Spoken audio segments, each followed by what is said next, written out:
नमस्कार दोस्तों, आप देख रहे हैं आपका अपना यूट्यूब चैनल प्रथम कोचिंग प्रतापगढ़ में स्वागत है। आज हम लोग पढ़ेंगे यूपी टेट के विज्ञान पोर्शन जो 30 नंबर का आता है और हम इस 30 नंबर की पूरा 30 की तैयारी करेंगे। और देखते हैं, पहला प्रश्न दिया है कि नाभिकीय रिएक्टर में भारी जल D2O का प्रयोग किस रूप में किया जाता है। ऑप्शन दिया ईंधन के रूप में, न्यूट्रॉन की गति कम करने में, शीतलक के रूप में, रिएक्टर को बंद करने के लिए।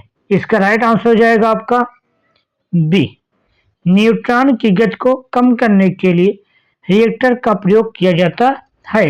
अगला प्रश्न देखते हैं, दिया है कि भारत का प्रथम परमाणु संयंत्र कहाँ स्थापित किया गया था।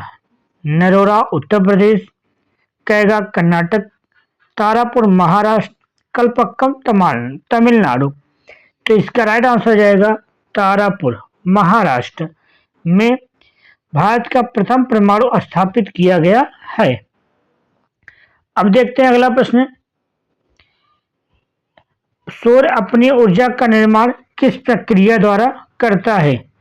ऑप्शन दिया है नाभिकीय विखंडन, रेडियोधर्मी क्षय, नाभिकीय संलयन, रासायनिक अपक्रिया।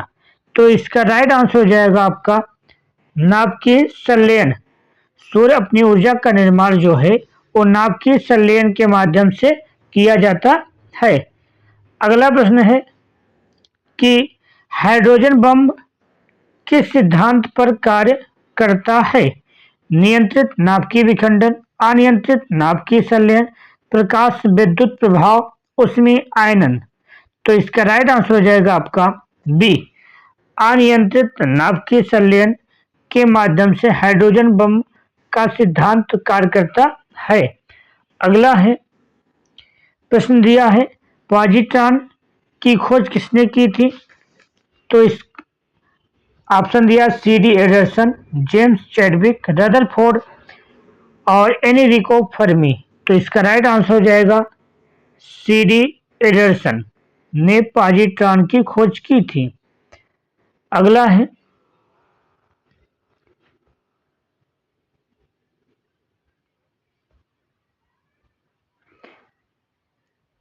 भारत में कौन सा नाभिकीय ईंधन सर्वाधिक पाया जाता है। Uranium, radium, thorium, plutonium.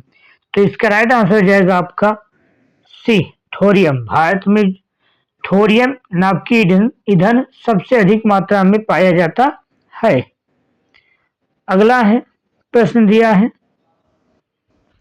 Cobalt 60 का प्रयोग विकिरण चिकित्सा में क्यों किया जाता है। अल्फा विकिरणों के कारण, बीटा किरणों के कारण, गामा किरणों के कारण, एक्स रे किरण के कारण। तो इसका राइट आंसर हो जाएगा आपका सी, गामा किरणों के कारण कोबाल्ट 60 का प्रयोग विकिरण चिकित्सा के रूप में किया जाता है। अगला प्रश्न देखते हैं,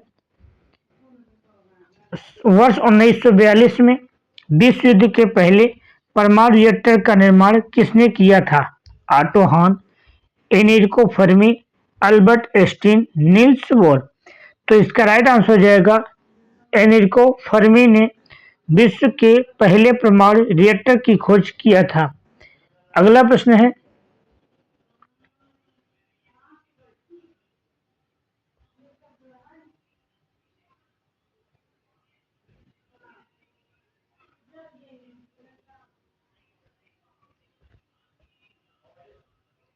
देखते हैं परमाणु बम किस सिद्धांत पर कार्य करता है।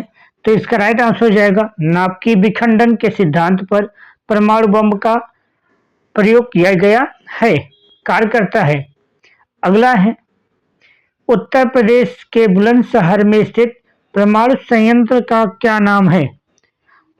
तो इसका नाम है, राइट आंसर हो जाएगा नरोरा। उत्तर प्रदेश के जो बुलंदशहर में परमाणु संयंत्र है उसका नाम नरोरा है। अगला है प्रश्न है यूरेनियम विखंडन की प्रक्रिया को जारी रखने के लिए किस कारक की आवश्यकता होती है।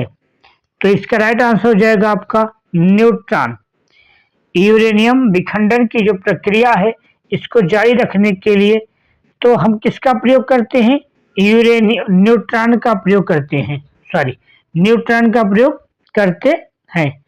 अगला प्रश्न है दिया है fast breeder test reactor FBTR में शीतलक कोलनेंट के रूप में किसका प्रयोग होता है?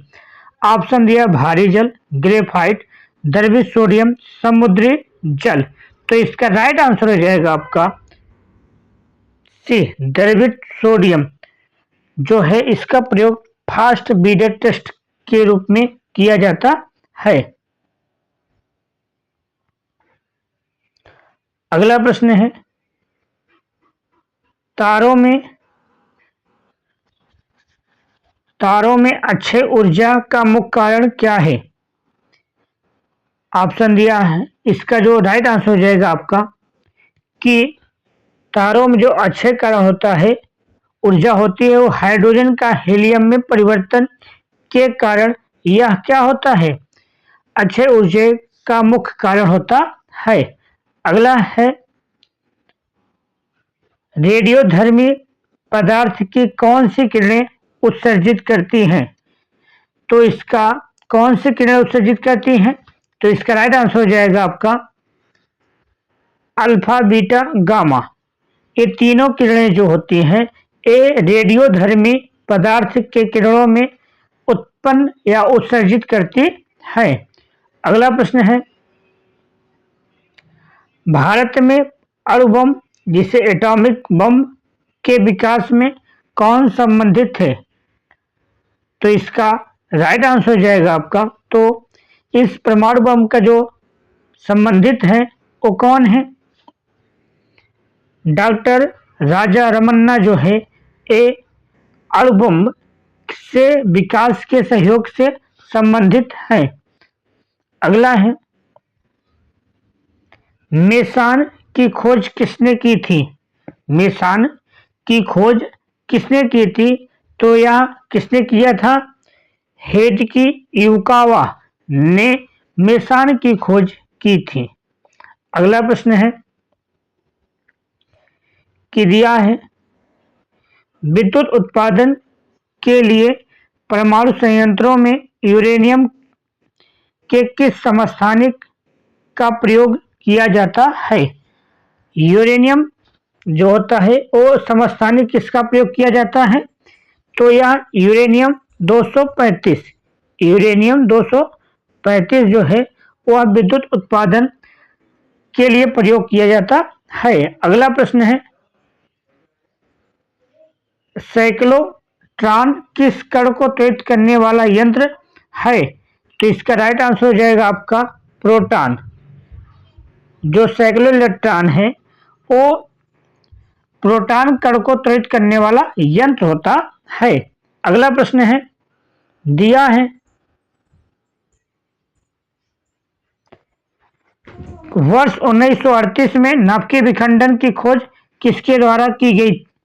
तो इसका राइट आंसर हो जाएगा आपका ऑटो हान फ्रिट्ज स्ट्रासमैन ने नाभिकीय विखंडन की खोज की थी। अगला प्रश्न है कि भारत का कुंडनकुलम परमाणु ऊर्जा संयंत्र किस राज्य में स्थित है? तो यह किस राज्य में स्थित है? तमिलनाडु में। कहाँ पर स्थित है? कुंडनकुलम जो है वो तमिलनाडु राज्य में स्थित है। अगला प्रश्न है कि दिया है रॉकेट किस सिद्धांत पर कार्य करता है? जो रॉकेट है वो संवेग संरक्षण के सिद्धांत पर कार्य करता है। अगला प्रश्न देखते हैं दिया है कि यदि लोलक की घड़ी की लंबाई 4 गुनी कर दी जाए तो आवर्तकाल पर क्या प्रभाव पड़ेगा? यदि लोलक की लंबाई 4 गुनी कर दी जाए तो उसके आवर्तकाल पर क्या प्रभाव पड़ेगा? तो इसका राइट आंसर हो जाएगा आपका कि 2 गुना हो जाएगा। क्या हो जाएगा? 2 गुना। अगला है चलती हुई चलती बस के अचानक रुक जाने पर यात्री आगे की ओर झुक जाते हैं, तो यह किस कारण होता है? तो इसका राइट आंसर हो जाएगा जड़त्व के कारण। किसके कारण? जड़त्व के कारण जो है चलती हुई बस अचानक रुक जाने पर यात्री क्या है, आगे की ओर झुक जाते हैं। अगला प्रश्न है, सूक्ष्म बैटरी में कौन सी ऊर्जा संचित रहती है? जो सूक्ष्म सेल बैटरी है उसमें कौन सी ऊर्जा संचित रहती है? उसमें रासायनिक ऊर्जा संचित होती है। कौन सी ऊर्जा? रासायनिक ऊर्जा। अगला है, अत्यधिक शीत ऋतु में पहाड़ों पर पानी की पाइपें लाइनें क्यों फट जाती हैं? पाइप संकुचित हो जाते हैं। तो इसका जो है राइट आंसर हो जाएगा कि जल जमने पर उसका आयतन बढ़ जाता है, इसलिए पाइप की लाइन क्या हो जाती है? फट जाती हैं। जो शीत ऋतु में है वो पानी की जो पाइप है वो फट क्यों जाती हैं? क्योंकि जल के जमने के कारण उसमें आयतन क्या हो जाता है? वृद्धि हो जाता है। अगला प्रश्न है, मनुष्य के कान की आवृत्तियां की ध्वनियां सुन सकते हैं। तो इसका जो राइट आंसर हो जाएगा आपका कि 20 से 20,000 हर्ट्ज के बीच जो आवृत्ति होगी वह मनुष्य को सुनाई देगा। इसके अलावा यदि कोई भी आवृत्ति होगी वह मनुष्य नहीं सुन सकता है। अगला है, फ़ारेनहाइट पैमाने पर शुद्ध जल का क्वथनांक कितना होता है? फ़ारेनहाइट पर शुद्ध जल का जो क्वथनांक होता है अर्थात बॉइलिंग पॉइंट होती है वो कितना होता है? तो इसका राइट आंसर हो जाएगा 212 फ़ारेनहाइट। 212 फ़ारेनहाइट पर जो है इसका क्वथनांक जो है शुद्ध जल का माना जाता है। अगला है, प्रश्न है, LAS या लेजर का पूर्ण रूप क्या है? मतलब फुल फॉर्म क्या है? तो lighting amplification by stimulated emission of radiation. तो इसका आंसर हो जाएगा आपका बी। अगला प्रश्न है, दिया है कि यूरेनियम के रेडियोधर्मी विखंडन का अंतिम उत्पाद क्या है? तो इसका राइट आंसर हो जाएगा आपका सीसा। क्या हो जाएगा? सीसा। अगला प्रश्न है, राष्ट्रीय भौतिक प्रयोगशाला कहाँ स्थापित है? तो इसका राइट आंसर हो जाएगा आपका नई दिल्ली। आज हमने देखा 30 प्रश्न जो आपको इम्पोर्टेंट होगा। ये आप क्या करें, इसे लाइक करिएगा, सब्सक्राइब करिएगा। Thank you.